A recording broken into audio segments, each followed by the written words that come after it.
ఆమె వాక్యంలోనికి వెళ్దాం. నోవాహు కట్టిన బలిపీఠం గురించి నిన్నటి రోజున ఒక సబ్జెక్ట్ మొదటి భాగం మాట్లాడాను. ఈరోజు రెండవ భాగం. బలిపీఠము అనగా ఒక ప్రతిష్టను చూపిస్తుందని నిన్నటి రోజున ప్రతిష్ట వరకు వచ్చి ఆగాను. బలిపీఠం అనేది ఒక ప్రతిష్ట కలిగిన బలిపీఠపు ఆరాధన.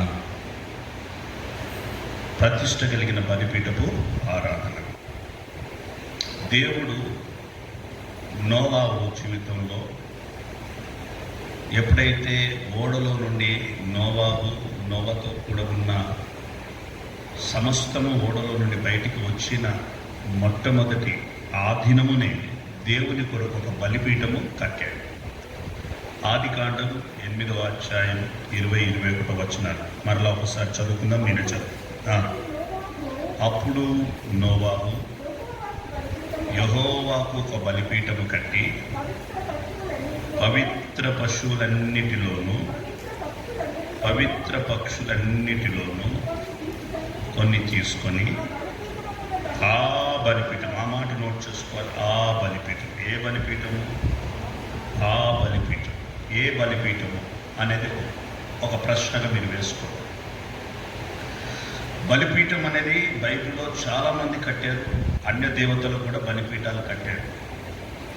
కానీ యెహోవాకు మాత్రం ఒకే ఒక బలిపీఠం ఉంటుంది. అది కేవలం కట్టగలిగిన వారు మాత్రమే కట్టాలి. ఎవరు పడితే వాళ్ళు బలిపీఠము కట్టకూడదు. కాబట్టి ఈ బలిపీఠపు ఆరాధన, నోవాహు బలిపీఠము కట్టిన మీదట దహన బలి అర్పించాడు. అందులో కొన్ని పశువులను కొన్ని పక్షులను తీసుకొచ్చి బలిపీఠం మీద అర్పించిన మీదట ఆ అర్పణ అంగీకరించిన దేవుడు, ఆస్వాదించిన దేవుడు, ఆగ్రహించిన దేవుడు ఆ యొక్క బలిపీఠపు సువాసన ఎలా వచ్చిందంటే ఇంపైన సువాసన. మనము సేవ చేసినా, మనం ఆరాధన చేసినా, మనం ఏది చేసినా దాంట్లో నుండి ఒక సువాసన రావాలి.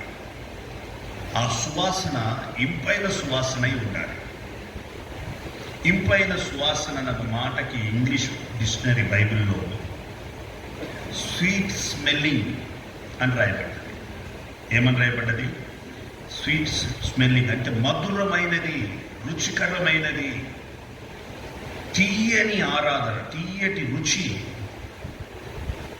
ఎప్పుడైతే ఈ మధురమైన తీయనైన ఈ ఆరాధన ప్రభు ఆ బలి ద్వారా ఆస్వాదించాడు, వెంటనే అక్కడ చెప్తున్నాడు, ఇక మీదట భూమిని నేను మరలా శపించను.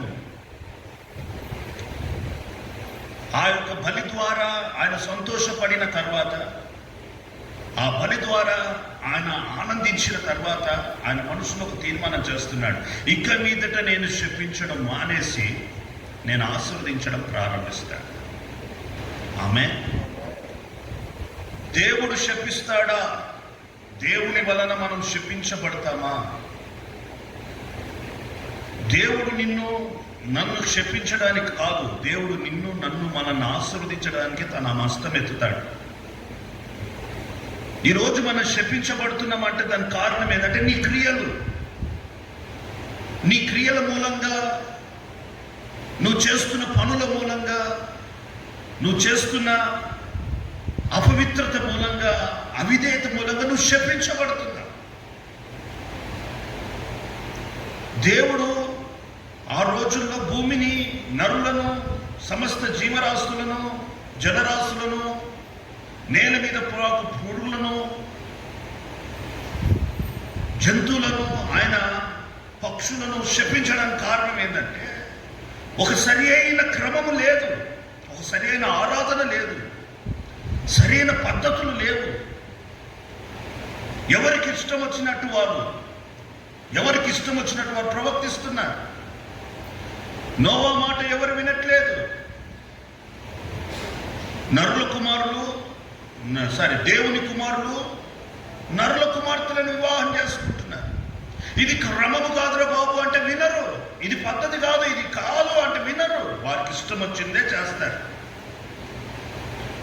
ఎక్కడైతే క్రమం ఉండదో అక్కడ శాపం ఉంటుంది. ఎక్కడైతే దేవుని మాటకు అవిధేయత ఉంటుందో అక్కడ శాపం ఉంటుంది. మనము క్రమము చేత మన జీవితాన్ని క్రమము చేత కట్టుకుంటే, ఒక బలిపీఠంగా మన జీవితాన్ని కట్టుకుంటే, ఆ క్రమానికి మనని మనం అప్పగించుకుంటే నిశ్చయముగా ప్రభు నిన్ను బట్టి ఆయన సంతోషిస్తాడు. నిశ్చయముగా నిన్ను బట్టి ఆయన ఆనందిస్తాడు. నువ్వు చేస్తున్న అర్పణల ద్వారా ఆయన ఇంపైన సువాసన ఆస్వాదించి నిన్ను యుద్ధకు వచ్చి నేను అంటాడు, నేను నిన్ను ఆశీర్వదిస్తాను, నేను నిన్ను నీ కుటుంబాన్ని శపించను. మరి శపించబడ్డానికి కారణం ఏంటి? నీ క్రియలు, నీ ఆలోచనలు చెడ్డవి, నీ క్రియలు చెడ్డవి, నీ మనసు చెడ్డది. దుష్ట హృదయము, దుష్ట సాంగత్యము మంచి నడవడికను చెరుపును. నువ్వు క్రమముగా కట్టబడు. క్రమ పద్ధతి అయిన ఆరాధనకు, క్రమ పద్ధతి అయిన సంఘానికి, సహవాసానికి అంటుకట్టబడు. నా ప్రభు నిశ్చయముగా నేను ఆశీర్వదించడం ప్రారంభిస్తాడు. నోవాతో దేవుడు నాకొక బలిపీఠం కట్టని చెప్పలే, యాకోబుతో చెప్పాడు. ఏమని? నువ్వు వెళ్ళి బెతేలులో నువ్వు నాకు ఒక బలిపీఠం కట్టన్నాడు. 35వ అధ్యాయం ఆదికాండం 1వ వచనం మరియు 3వ వచనం, 1 లేదా 3 వచనాలు చదువుకున్నాం. యాకోబుకు దేవుడు, నీవు లేచి బెతేలునకు వెళ్ళి అక్కడ నివసించి, నీవు పారిపోయినప్పుడు నీకు కనబడిన నీ దేవునికి అక్కడ ఒక బలిపీఠము కట్టుము.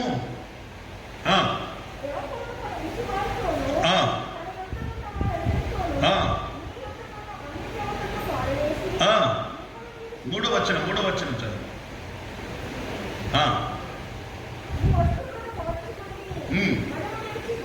మనము లేచి బేతేలునకు వెళ్ళదము, నాకు ఉత్తరమిచ్చిన తోడయుండిన నాకు తోడయున్న నా దేవునికి బలిపీఠం అక్కడ కట్టాలి. యాకోబుకు దేవుడు చెప్పాడు, నీవు నాకు ఒక బలిపీఠం కట్టు. నోవాకి దేవుడు బలిపీఠం కట్టమని చెప్పలేదు. నోవాహే ఇష్టపూర్వకంగా, హృదయపూర్వకంగా దేవునికి ఒక బలిపీఠం కడుతున్నాడు. పశువులను వధించమని దేవుడు కోరలేదు. అందుకంటే నేను బలిని కోరిన వాడను కాదు, నేను కోరలేదు, నీ హృదయాన్ని నేను కోరుతున్నాను. దేవునికి స్తోత్రం. హల్లెలూయా. అందరం చెప్దాం హల్లెలూయా. కాబట్టి నా ప్రియమైన దేవుని బిడ్డలారా, మనము దేవునికి ఒక అర్పణగా, ఒక దహన బలి పశువుగా బలి అర్పించేటప్పుడు, ఒక అర్పణ అర్పించేటప్పుడు మన హృదయం సరి అయినగా ఉండాలి. నువ్వు ఎన్ని అర్పణలు ఇచ్చినా దేవుడు అంగీకరించడు, ఎన్ని ప్రార్థనలు చేసినా దేవుడు అంగీకరించడు. మొదట నీవు, నీ కుటుంబం ఒక క్రమము చేత కట్టబడాలి. అప్పుడు దేవుడు నిన్ను బట్టి నువ్వు చేస్తున్న ప్రార్థన ద్వారా తనకి ఇంపైన సువాసన రావాలి. ఏం రావాలి? నువ్వు చేస్తున్న ఆరాధన ఆయన సువాసన రావాలి. సువాసన చూసి ఆయన నిన్ను ఆశీర్వదిస్తాడు. ఏం చూసి ఆశీర్వదిస్తాడు? సువాసన వేరు, ఇంపైన సువాసన వేరు. సువాసనలో అతి శ్రేష్టమైనది ఇంపైన, అంటే మరి శ్రేష్టమైన సువాసన. యాకోబుని ఇస్సాకు పిలిచి ఆశీర్వదించేటప్పుడు అతని దగ్గర సువాసన చూశాడంట. ఏం చూశాడు? సువాసన చూసి అతను ఆశీర్వదించాడంట. చూడండి ఆ మాట ఒకసారి. ఆదికాండం. ఇస్సాకు యాకోబును ఆశీర్వదించినప్పుడు 27వ అధ్యాయం 27వ వాక్యం ఆదికాండం 26 నుండి చదువుకుందాం. తర్వాత అతని తండ్రి అయిన ఇస్సాకు, నా కుమారుడా, మాట నోట్ చేసుకోండి, నా కుమారుడా దగ్గరికి రా. అబ్బా, ముసలోని ఆలోచన చూడండి. కళ్ళు లేవు, కంటికి కనబడితే గుర్తుపడతాడు, యాకోబా ఏశావు. కాబట్టి తండ్రిని అంత ఆశగా ఆలోచించద్దు. తండ్రి అంటేనే మీరు గుర్తుపెట్టుకోవాలి, తండ్రి అంటేనే సమస్తమును ఎరిగిన వాడు. ఆమె చెప్పండి, తండ్రి అంటే ఎవరు? చెప్పండి, తండ్రి అంటే ఎవరు? సమస్తం ఎరిగిన వాడు. కుమారుడు అంటే ఎవరు? ఏమి ఎరగని వాడు. సింపుల్. కుమారుడికి మాదిరి తండ్రే. కుమారుడికి బాటలు నడక నేర్పడం తండ్రే. కుమారుడికి అన్ని తెలిసినవని అనుకోకూడదు. తండ్రికి సమస్తము ఎరిగిన వాడు. పిలుస్తున్నాడు, నా కుమారుడా నా యొద్దకు రా. వచ్చాడు, నన్ను ముద్దు పెట్టుకో అన్నాడు. కుమారుడు అనుకుంటున్నాడు, నాన్న నన్ను పిలిచాడు, ముద్దు పెట్టుకోమంటున్నాడు. ముద్దు పెట్టుకుంటుంటే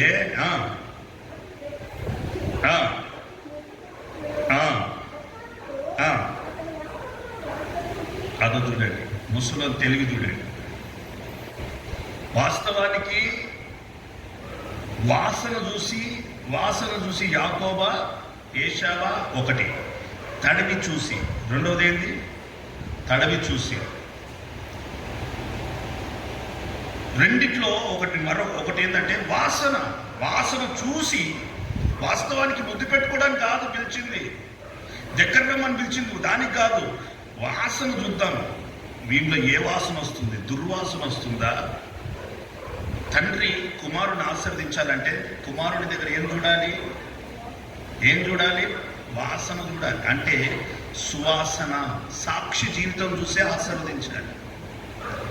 సాక్షి జీవితం లేకుంటే కుమారుని ఆశీర్వదించకూడదు. కుమారుడికి ఏం కావాలి? సువాసన కావాలి. దగ్గరికి రాగానే అతని యొక్క సువాసన చదవమాట. నా కుమారుని సువాసన యెహోవా దీవించిన చేని సువాసన వలెనున్నది.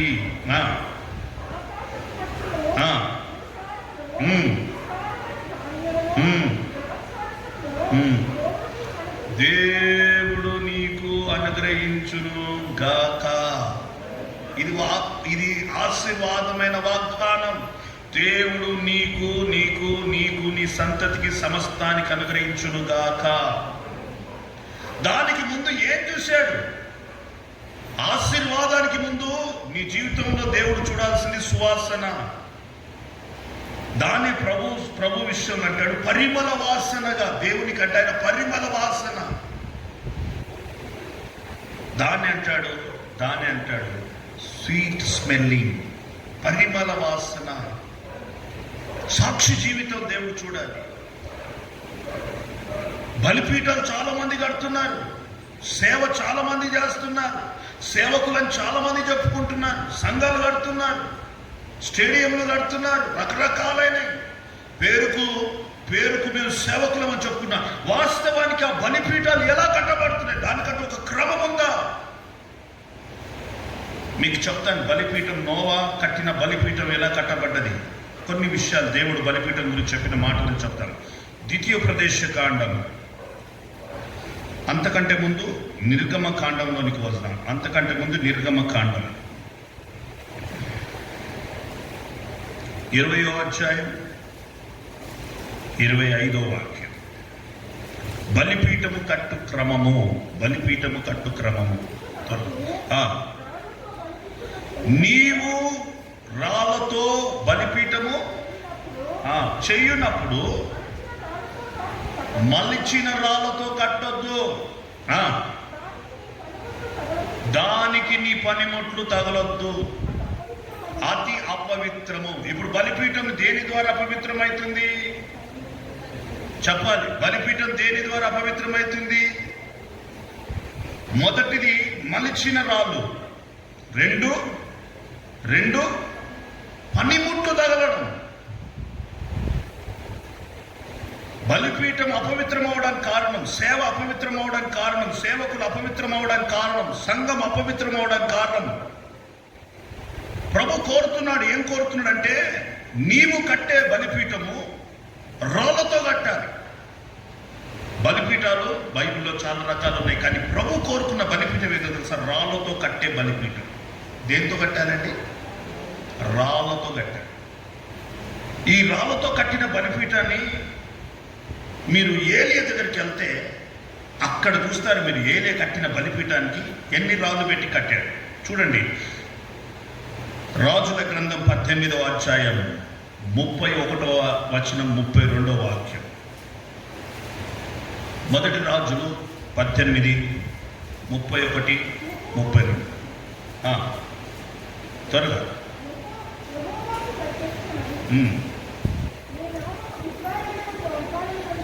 మొదటి రాజు నేను చదువుతుంది.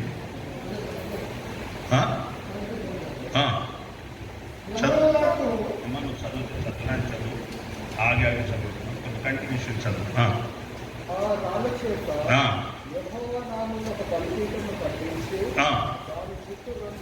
కరెక్టేనా నేను చెప్పిన వచనం?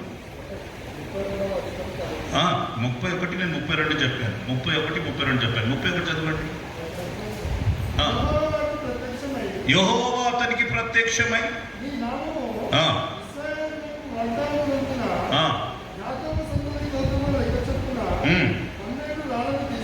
అదో ఆ మాట నోట్ చేసుకోండి. బలిపీఠం కట్టడానికి ఎన్ని రాళ్ళు ఉండాలంట? 12 రాళ్ళు ఉండాలి. మోషేతో దేవుడు ఏమంటున్నాడు?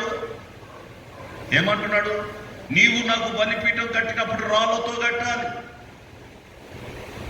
ఆ రాళ్ళనే దేవుడు అంగీకరించాడు. ఎన్ని రాళ్ళు? 12 రాళ్లతో బలిపీఠపు సేవ కట్టబడాలి. ఒక మాటలో చెప్పాలంటే 12 రాళ్ళైన అపోస్తుల ఉపదేశంలో కట్టబడిన సేవనే ప్రభు సన్నిధిలో అంగీకరింపబడతాడు. అపోస్తుల బోధలో పెంచబడుతున్న విశ్వాసులే దేవుని సన్నిధిలో అంగీకరించబడతారు.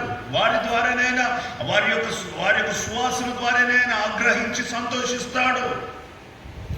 అపోస్తుల బోధలో కట్టబడకపోతే, అపోస్తుల సంఘములో, అపోస్తుల ఉపదేశంలో, అపోస్తుల క్రమములో నీవు నేను మనం పెంచబడకపోతే నీ ఆరాధన వ్యర్థమే, నీ ఆత్మీయ జీవితం వ్యర్థమే. చాలా మంది బలిపీఠాలు కడుతున్నారు, చాలా మంది సంఘాలు కడుతున్నారు, చాలా మంది సేవ చేస్తున్నారు. వారి బలిపీఠం ఎలా ఉంది? వారి క్రమం ఎలా ఉంది? వారి పద్ధతి ఎలా ఉంది? వారు కట్టుచున్న బలిపీఠానికి 12 రాళ్ళు ఉన్నాయా లేవా? మన సంఘానికి దేవుడు అపోస్తుల ఉపదేశం అనే పునాదిని వేశాడు. అందరం చేతలు చెప్తాం. హల్లెలూయా. 12 రాళ్ళు అనే పునాది వేశాడు. ఆ 12 రాళ్ల మీద, ఈ పునాది మీద కట్టబడుతుంది. ఇది అపోస్తుల ఉపదేశం కలిగిన సంఘం, అపోస్తుల బోధ, అపోస్తుల రొట్టె విరుచుట, అపోస్తుల ప్రార్థన, అపోస్తుల సహవాసము, అపోస్తుల యొక్క ప్రార్థన ఎడతెగకుండా సంఘము కట్టబడుతుంది. ఇది నామకార్థమైన సంఘం కాదు, ఇది నామకార్థమైన మందిరం కాదు, ఇది నామకార్థమైన సేవకులు కారు. ఈ సేవకు ఒక ప్రతిష్ట ఉంది. అందుకంటాడు ఆ బలిపీఠముకు ఒక ప్రతిష్ట కావాలి. ఏ ప్రతిష్ట? అది మలచిన రాళ్లతో కట్టబడద్దు. ఆ మాటకి ద్వితీయోపదేశకాండం 27వ అధ్యాయం 6వ వాక్యం చదవమ్మ పాస్టర్ గారు. ద్వితీయోపదేశకాండం 27వ అధ్యాయం 6వ వాక్యం.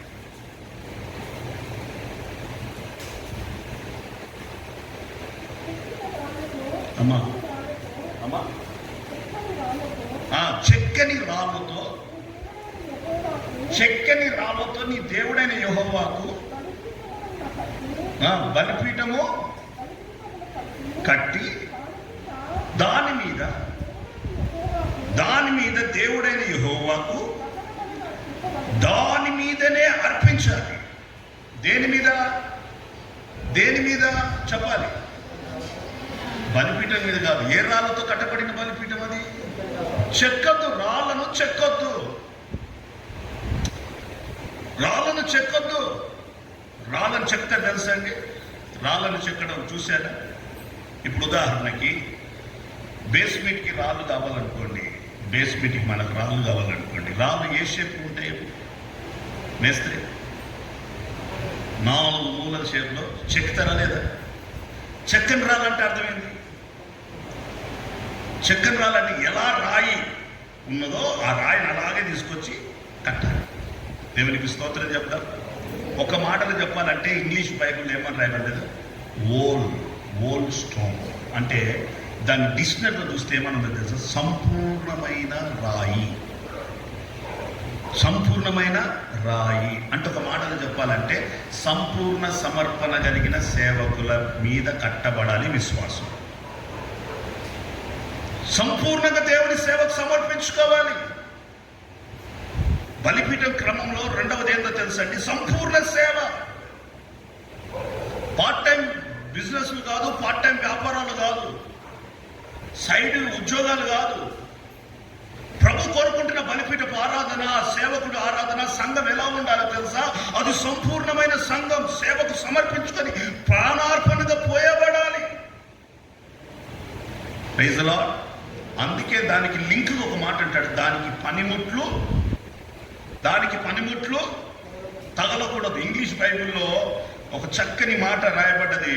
ఏమని రాయబడ్డది అంటే, అది ఏమని రాయబడ్డది ఇంగ్లీష్ బైబిల్లో? యెహోషువ గ్రంథంలో చూస్తే ఆ మాట 8వ అధ్యాయం 31 ఆ వచనానికి, పనిముట్లను తగిలింపని కారు రాళ్లతో బలిపీఠం కట్టాలి. చదవమ్మ పాస్టర్ గారు. యెహోవా సేవకుడైన మోషే ఇశ్రాయేలునకు ఆజ్ఞాపించినట్టు యెహోషువ ఇశ్రాయేలుల దేవుడైన యెహోవా నామమున ఏక బలిపీఠాన్ని కట్టాడు. బలిపీఠం కట్టి ఇనుప పనిముట్లు, ఐరన్ పనిముట్లు, ఇనుప పనిముట్లు తగలని కారు రాళ్ళతో అన్న మాట కూడా ఓల్డ్ స్టోన్స్ అంటారు. అంటే సంపూర్ణమైన, ఇంకొక మాట చెప్పండి, సమస్తమైన సంపూర్ణత కలిగి అప్పగించుకున్న రాళ్లతో దేవుడికి బలిపీఠం కట్టాలి. దానికి పనిముట్లు తగలదు. అంటే ఒక మాట చెప్పాలంటే ఆ సేవకుడు, ఆ సంఘాన్ని నడిపించే దైవజనుడు ఎలాంటి ఉద్యోగానికి పోకూడదు. పనిముట్లు అంటే అర్థం ఏంటి? ఏ పనికి వెళ్ళొద్దు. అతడు సంపూర్ణంగా దేవుడికి సమర్పించుకుని వాడై ఉండాలి. అప్పుడప్పుడు సేవకులు కొన్ని ఆలోచనలు వస్తాయి. పార్ట్ టైం బిజినెస్ చేస్తే ఎలా ఉంటుంది, పార్ట్ టైం ఉద్యోగాలు చేస్తే ఎలా ఉంటుంది, పార్ట్ టైం వ్యాపారాలు చేస్తే ఎలా ఉంటుంది. ఒక సేవకుడు నాకు తెలుసు, సంఘానంతా కూడా విశ్వాసం అందరి పోగేశాడు. ఆరాధన బాగుపుతాడు, డబ్బు కొడతాడు, ఓ అని భాషలు మాట్లాడుతాడు, అందరూ ఓ అని వస్తారు, బాగానే ఉంది. అంతా ఆరాధన అయిపోయినాక ఏమంటాడు తెలుసా? సిస్టర్ మీ చిట్టి డబ్బులు ఇవ్వలేదు ఈ నెల. చిట్టిలేస్తాడు, సేవకుడే చిట్టిలేస్తాడు. ఉన్నాడు, మీకు చూపిస్తాడు. ఆయన చూసినప్పుడు నేను అడిగాను, చిట్టిలేసిన అవసరమా? చిట్టిలేసి విశ్వాసం దగ్గర చిట్టిలేసి ఒక అపార్ట్మెంట్ కొన్నాడు. అనేకమైన చెట్టు అంటే నేనేమన్నా ఆ బలిపీఠం సేవ సరైనది కాదు.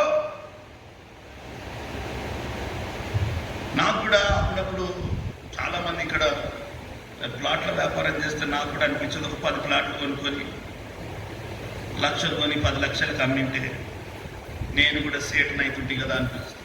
ప్రభు అంటాడు, రే బాబు, నువ్వు బలిపీఠం, నువ్వు కట్టబడుతున్నది క్రమము చేత, అపోస్తుల ఉపదేశము చేత. నీకు అనవసరం. మంచి మనస్సాక్షితో చెప్తున్నాను, ఈ ప్రాంతంలో ఎవరి దగ్గర ₹1 కమిషన్ కూడా నేను తీసుకోను. బలిపీఠమే దానికి సాక్షి. మన సేవ చేస్తుంది, బలిపీఠపు సేవ చేస్తుంది. దేనికి? క్రమం. మన మీద సంఘం కట్టబడుతుంది, మన మీద విశ్వాసులు కట్టబడుతున్నారు. ఒక మాట చెప్పాలన్నా, ఈ బలిపీఠము సరిగ్గా కట్టబడితే ఈ బలిపీఠం మీద కట్టబడుతున్న విశ్వాసులు సజీవమైన రాళ్ళగా కట్టబడుతూ దేవునికి మహిమ కలిగిన మందిరంగా మార్చబడతారు. 1 పేతురు పత్రిక 2వ అధ్యాయం 4 నుండి 6 వచనాలు. త్వరగా, సమయం దగ్గర పడుతుంది.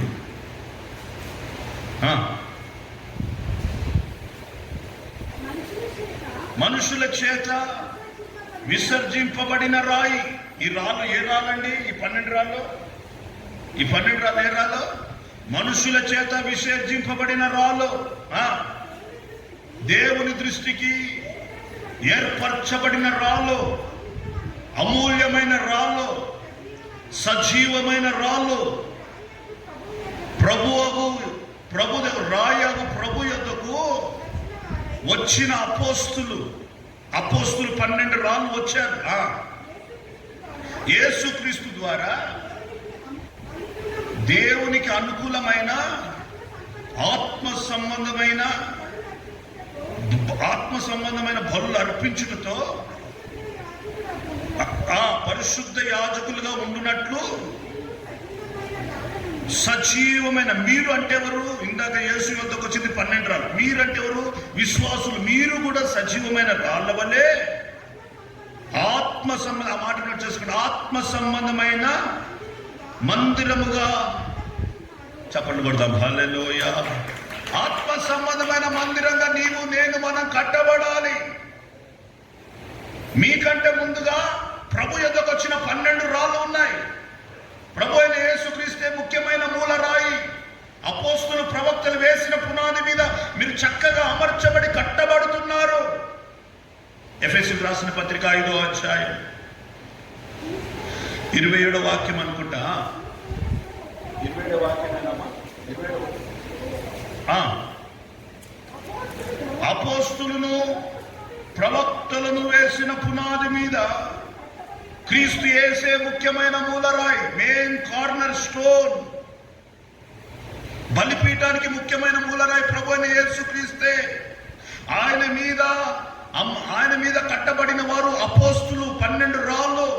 ఆ 12 రాళ్ల మీద సజీవమైన రాళ్లగా మీరు కూడా సంఘముగా మీరు కట్టబడుతున్నారు. మీరు కూడా బలిపీఠపు సేవలో పాలిభాగస్తులుగా దేవుడు మిమ్మల్ని ఎంచాడు. ఇప్పుడు ఈ బలిపీఠానికి ముఖ్యమైన మూలరాయి యేసు, అపోస్తులు 12 రాళ్ళు.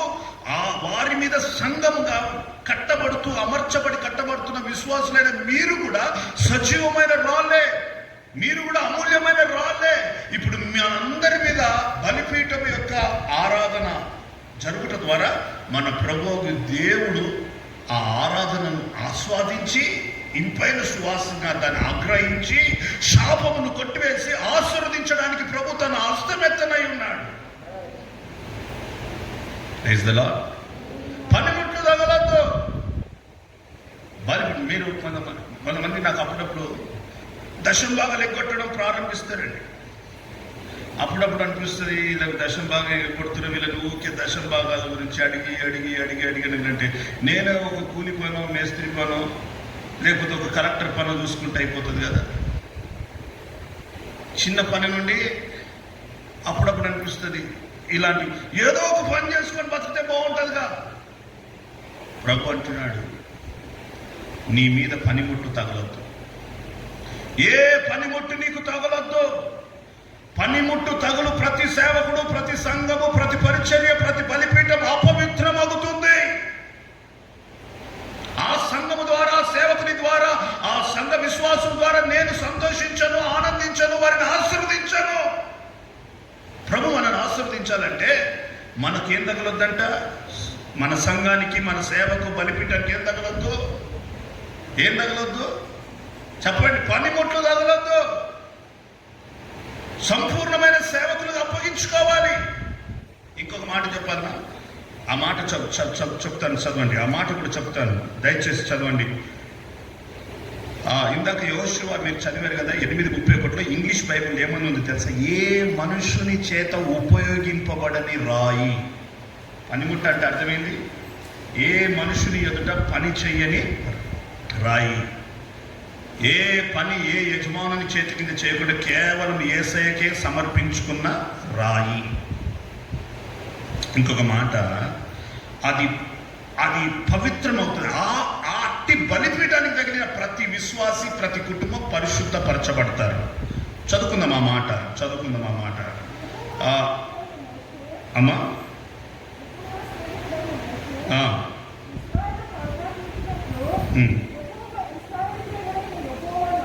ఉమ్, ఉమ్, ఉమ్, ఉమ్, ఉమ్. ఇప్పుడు 29వ అధ్యాయం నిర్గమకాండం 36, 37 వచనాలు చదువుకుందాం త్వరగా ప్లీజ్. 29వ అధ్యాయం నిర్గమకాండం. ఆ, ఆ, ఆ, ఆ, ఆ. ఉమ్. దాన్ని ప్రతిష్ఠించుటకు ఆ,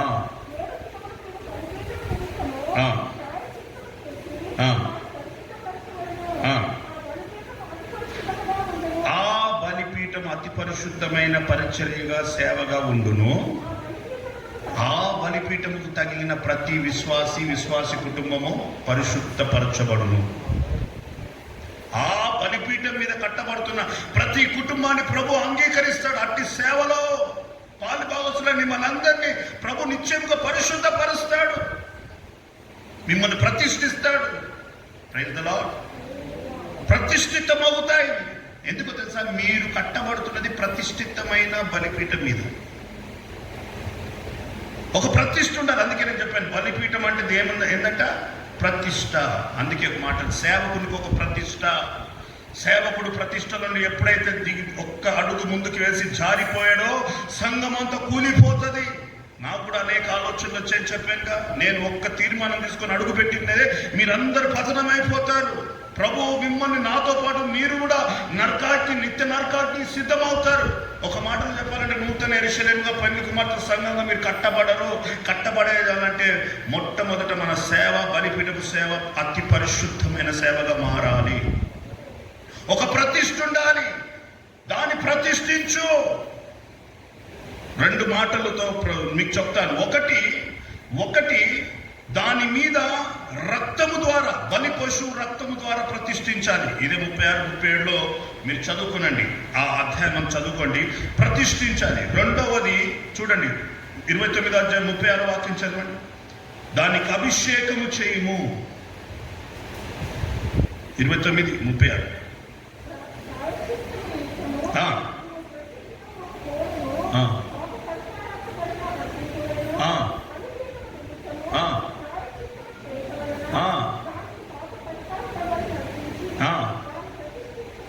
దాన్ని ప్రతిష్ఠించుటకు అభిషేకం ఉండాలి. ఆ బలిపీఠకి ఏముండాలమ్మా? ప్రతిష్ట ప్లస్ అభిషేకం. ప్రతిష్ట లేకపోతే అది బలిపీఠం కాదు.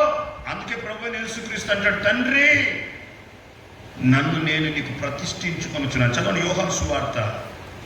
ప్రభువైన యేసుక్రీస్తుని దేవుడు అంగీకరించడానికి, ప్రభువైన యేసుక్రీస్తు చేసిన పరిచర్యను ఆయన అంగీకరించడానికి కారణము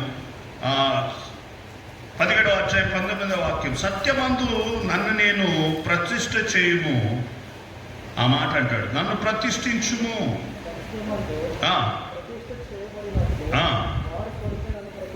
వారి కొరకు నన్ను నేను ప్రతిష్ఠ చేసుకుంటున్నాను. ఇప్పుడు సంఘము కొరకు, విశ్వాసుల క్షేమం కొరకు సేవకుడు ఏం చేసుకోవాలి?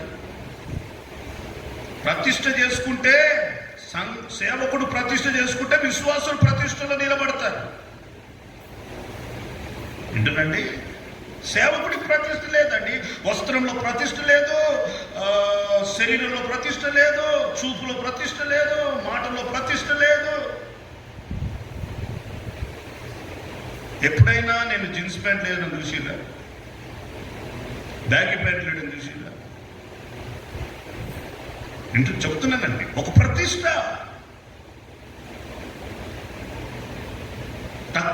తక్కువ టిక్కేసుకుని ఎప్పుడన్నా సేవ మాట్లాడినా మీకు ఇన్షర్ట్ వేసుకుని? నేను వేసుకోలేనా? నాకు రాదు. ఇన్షర్ట్ వేయడం రాదా? ఇన్షర్ట్ వేయడం రాదా? ఒక ప్రతిష్ట. మీలాగా మీసాలు పెట్టుకోవడం రాదా? నాకు ప్రతిష్ట. సమస్తానికి ఒక ప్రతిష్ట ఉంది మాకు. మేము ఏది చేసినా ప్రతిష్ట లేకుండా చెయ్యము. ఆమె చెప్పండి. ఎందుకు ఇన్ని ప్రతిష్టలు?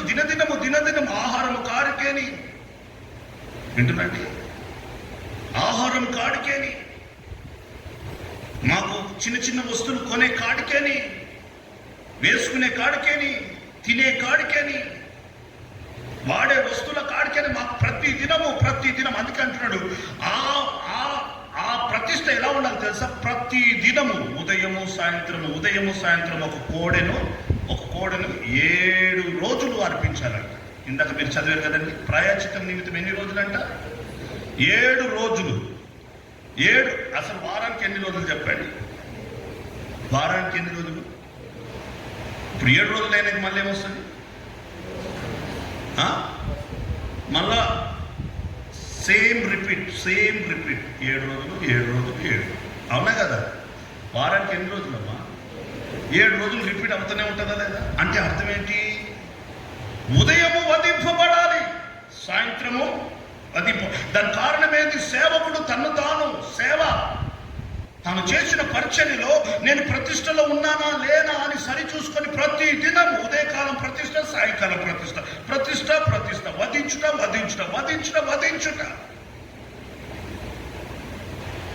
సరిగా ఉన్నానా లేనా? ఆది ఎట్లుంది, అంతం ఎట్లుంది, ప్రారంభం ఎట్లుంది, ముగింపు ఎట్లుంది? ఈ రోజున సేవకులు ఇది చూస్తలేరు. ప్రారంభంలో మాలాగే తెల్లని వస్త్రాలు వేసుకుని సేవ చేస్తున్న వాళ్ళు చాలా మంది ఇప్పుడు కూడా ఉన్నారు. ముగింపు ఎలా ఉంటుంది సేవ? ఉదయకాలం బాగుంది, సాయంత్రం వచ్చేసరికి ఎలా ఉంది?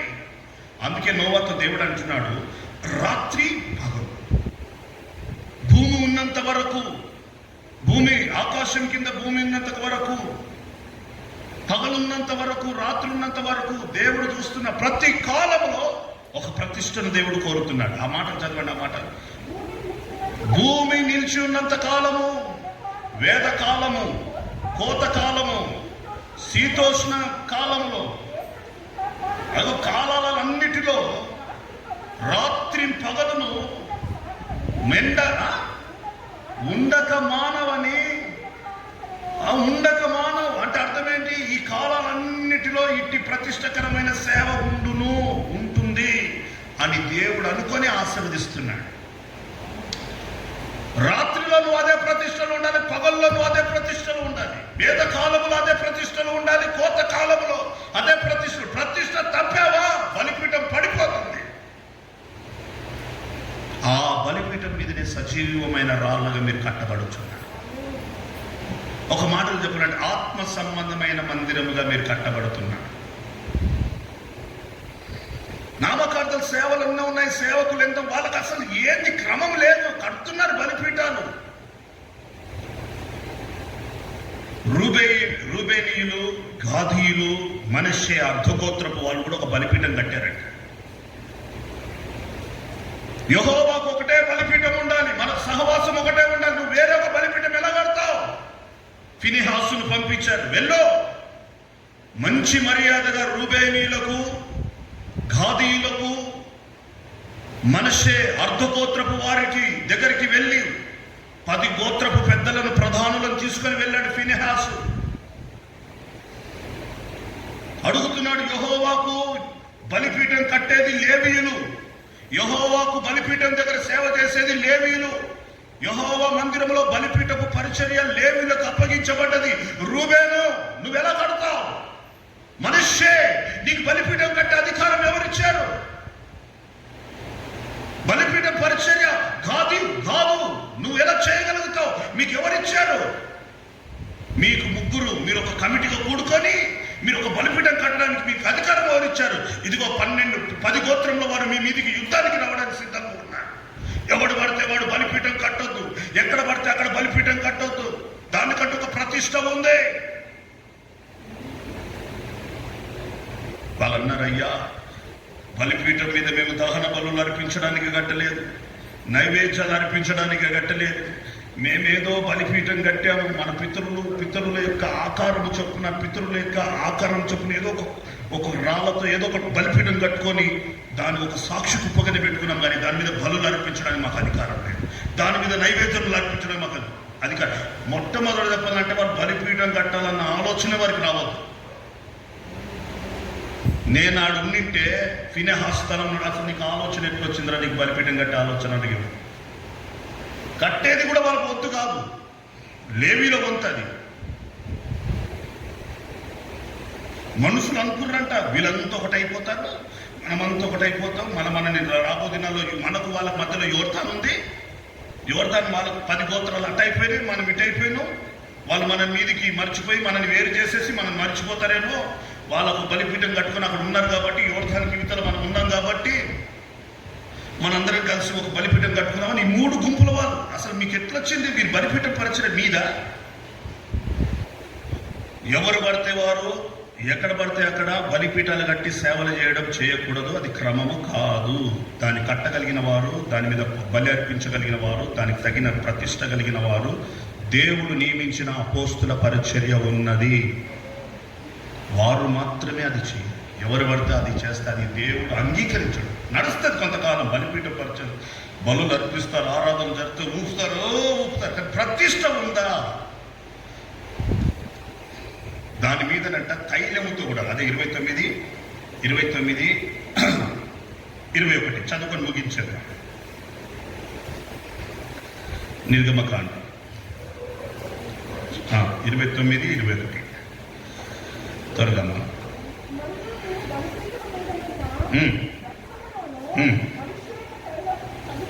రక్తములోను అభిషేక తైలములోను కొంచెము తీసి అహరోను మీదను,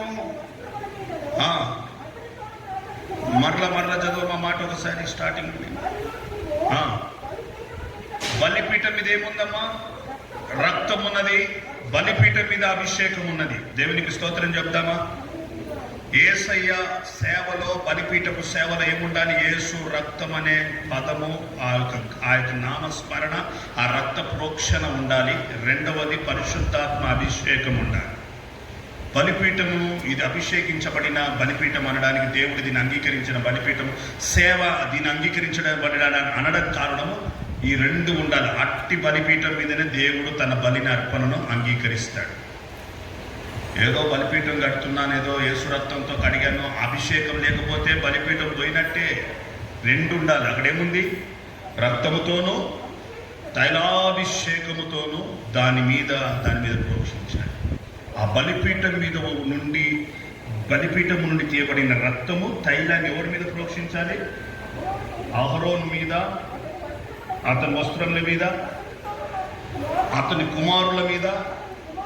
అది బలిపీఠం మీద ఉన్న అభిషేకమే సేవకుల మీదకి దేవుడు తీసుకొస్తున్నాడు. ఆమె చెప్దామా? దీనికి మాదిరి ఇంకొక మాట, బలిపీఠం మీద ఉన్న నిప్పు కణములను తీసుకొచ్చి యెషయా పెదవులకు, అది ఆ ప్రతిష్టలో ఉన్న సహవాసము ద్వారానే దేవుడు పరిచర్యను విస్తరింపజేస్తాడు. ఎవరితో పడితే వాళ్ళతో సహవాసం పెట్టుకోదు, ఎవరితో పడితే వారితో లింకప్లు ఉండొద్దు. పాస్టర్ గారు మా ఇంటికి వచ్చి ప్రార్థన చేయడానికి పిలువద్దు.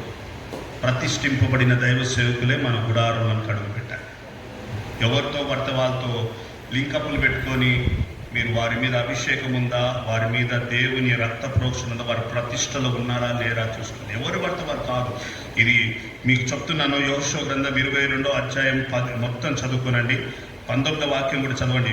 యెహోవాకు తప్ప వేరొక బలిపీఠము ఇశ్రాయేలులో ఎవరు కట్టకూడదు. నిర్గమకాండము 22:20 ఏముందో తెలుసా అండి? యెహోవాకు బలి అంటే యెహోవాకు కాకుండా వేరొక బలి అర్పించువాడు శాపగ్రస్తుడు. మనం శపించబడకూడదు. శపించబడుతున్నామంటే కారణం యెహోవాకు తగిన విధానంగా బలిపీఠం కట్టబడతలేదు, బలి పశువు అర్పించబడతలేదు, కాబట్టి శాపాలు. ఇంకా చాలా మాటలు ఉన్నాయి. ప్రభునామము తర్వాత చెప్పుకుందాం. సమయం గతించింది. దయచేసి అందరు లేచి నిలబడండి.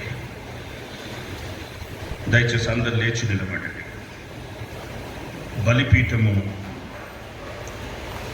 ప్రతిష్ఠింపబడిన బలిపీఠం. ఆ ప్రతిష్ఠింపబడిన బలిపీఠం ద్వారానే సజీవమైన మందిరముగా, ఆత్మ సంబంధమైన మందిరంగా మనం కట్టబడాలి. ఎవరు పడితే వారు మన మందిరంగా కట్టడానికి రైట్స్ లేవు. సువార్త చెప్పొచ్చు. మందిరం, ఆత్మ సంబంధమైన మందిరమును, పెళ్లి కుమార్తె సంఘమును సిద్ధపరచాలంటే కేవలపు బలిపీఠం మీద పరిచర్య చేయు యాజకులకు మాత్రమే దేవుడిచ్చాడు. తలలు వంచండి, కళ్ళు తెరిచి అటు ఇటు చూడకండి. మీరు సజీవమైన రాళ్ల వలె ఆత్మ సంబంధమైన మందిరముగా కట్టబడుచున్నారా లేదా? మీరు కట్టబడుతుంది ఎవరి ఎదుట? ఏ బలిపీఠం ఎదుట? ఏ సేవకుల ఎదుట కట్టబడుతున్నారు? ఏ సంఘంలో సావాసంలో కట్టబడుతున్నారు? ఎవరు పడితే వాళ్ళు పరిచర్య చేయడం కాదు, ఎక్కడ పడితే అక్కడ చేయడం కాదు. దానికంటే ఒక ప్రతిష్ఠ ఉంది, అభిషేకం ఉంది. ప్రతిష్ఠ లేనిది అది బలిపీఠము కాదు, అభిషేకము లేనిది అది బలిపీఠము కాదు. ప్రభువైన యేసుక్రీస్తే ప్రతిష్ఠ చేసుకుంటున్నాడు. తన్ను తాను సంఘము కొరకు ప్రాణార్పణముగా పోయబడుతున్నాడు. ఏ పనిముట్లు ఆయన తాకనివ్వడండి. ఆయనకంటూ ఒక ప్రతిష్ఠ. సంపాదించుకోవాలంటే సేవకులు ఎంత సంపాదించుకోవచ్చు? ఆ వ్యాపారాలు చేయాలంటే ఎన్ని వ్యాపారాలు చేయగలరు? ఎందుకు సేవకులు విశ్వాసం మీద పునాది వేస్తున్నారు?